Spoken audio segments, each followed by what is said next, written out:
of my subs wanted me to talk about the relationship between Cartier and Detroit. Thumbs up the video, share the video, subscribe to the channel. JD Nika, hopefully I said that right.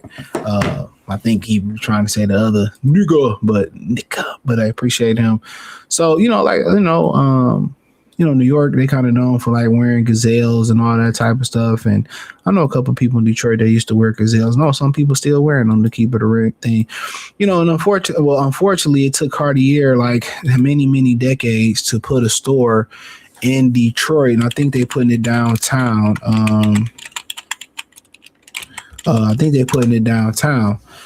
Yeah, they got one in Troy. But I think they're putting one in downtown Detroit. So, if you don't know Cartier, they make like watches. They make a bunch of stuff. You know what I'm saying? And the glasses became a thing. Now, to begin with, for the most part, what really was most appealing, to keep it a bean when I was growing up, it was about having the woods. The wires, people had wires, kind of like you get into Nikes, like hat and wires are like Air Force, what's like Air Force One. Now nobody wear wires no more. But it was really the woods that was really, really it was really the woods. Before the Bucks, the woods was the one. I had a pair of woods my cousin broke and gave it to me. But it was really about the woods.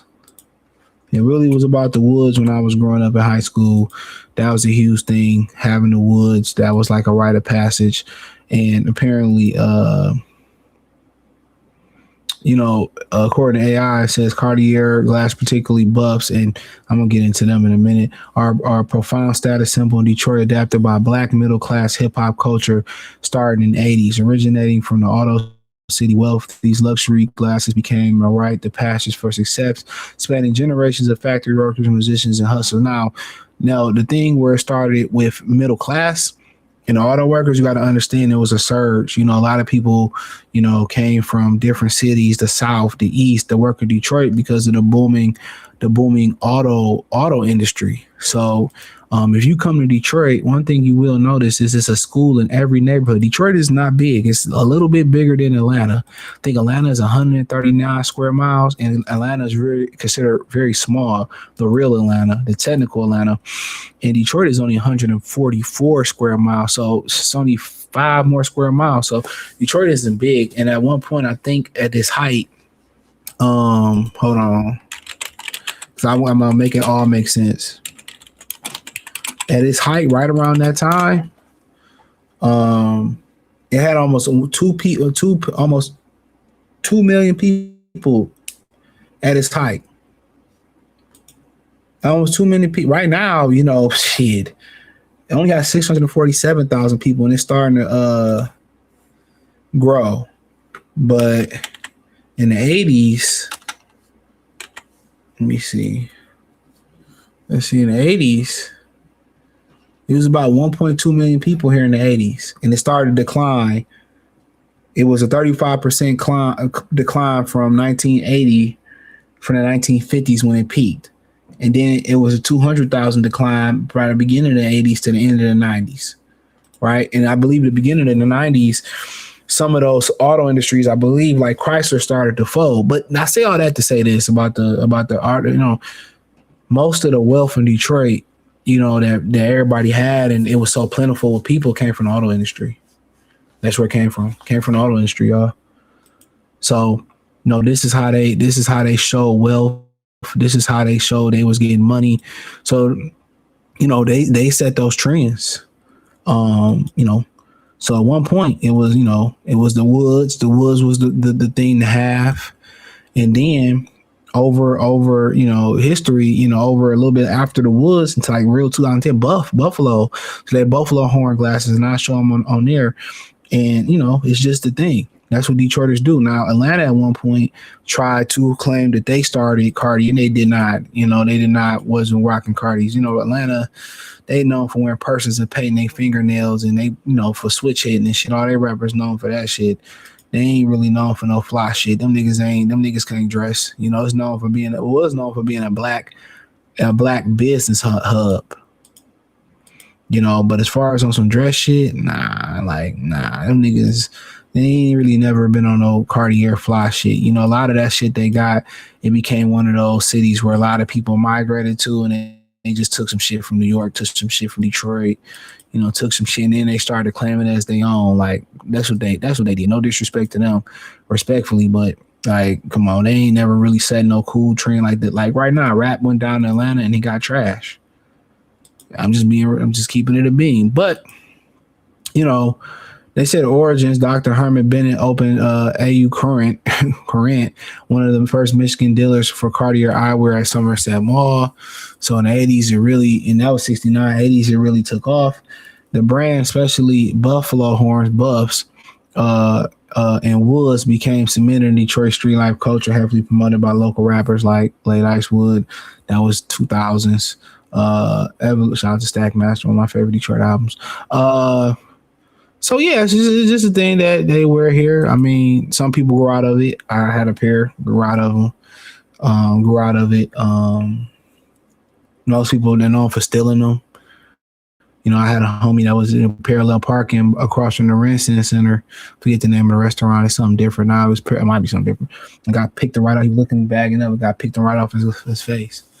You know, so people know him for snatching them, stealing them. Most people that you probably see wearing them, they, you know, some of them, I know homies that know, I can tell how they fake. They fucking Cartier connoisseurs and shit. They can tell by they fake, by how they feel, serial numbers. You know, it's just something a lot of people do when they're younger. Or then you got the crew of people, or older people, when they finally get money, they finally get a pair. Yeah, they will rob you for them. We'll tell you that. So if you sweet and people think you a sweet lick, they will rob you for them. So yeah, you become a target with them on. I know a lot of them wear, you know, a lot of people wear their watches here too. Old, you know, Cartier dog cage watches and shit, like wear the glass, you know, the watches and stuff. But mainly it's the glasses, the buffs. You know, was not as much popular as they was in the 2010s, but it's the Buffalo Horns, man. They really took off right around the late 2010s. They really kind of took off. Most people, you know, sometimes you could put ice on them. You know, you can get the fake versions of them. So a lot of people get the fake versions. Go on Alibaba Express and get the fake versions of them. I mean, for me, you know, I had a little wire pair. That was enough for me. I'm really in a jewelry accessory guy. I think I might kind of get into watches, you know, just for the look of it. But I really ain't no accessory guy. That's just, you know, that's just how I rock. But yeah, you know, you got the buffs. You got the, you know, those are the buffs. I mean, a lot of people, you can get prescription glasses put into these, transition lenses in there. You can get regular lenses put in there if you just want to just rock them just to rock. Most people that rock them don't even need glasses. You get them iced out here.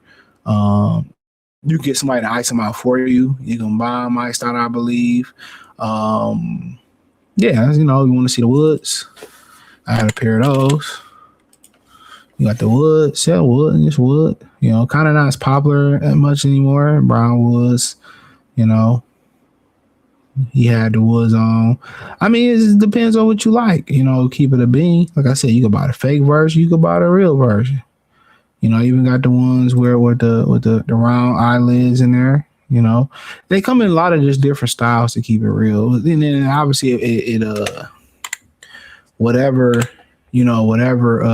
fit your face, whatever you fit your style. You know, wires, just regular wires. See, just regular metal wires.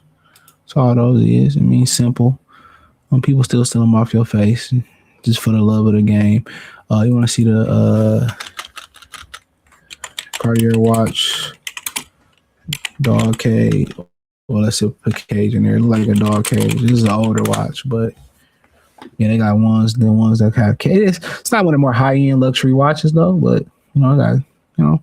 So yeah, just a little history, man. So hopefully, you know, this video sufficing, but just, you know, something like if you young, if you like 16, 17 with a pair of these, man, yeah, you feeling real bossy, you know what I mean? Real talk with a pair, you know. But most people, you know, you see rappers, drug dealers with them on, you know, it make you a target to keep it a bean, you know, make you a target. Seeing people get robbed for them, jump for them. You know, people keep that iron steel with them when they got them on. But hey, appreciate y'all. Thumbs up the video, share the video, subscribe to the channel, hit the link tree. It says It said find me everywhere in the description. Hit the link tree. Find me everywhere. Peace.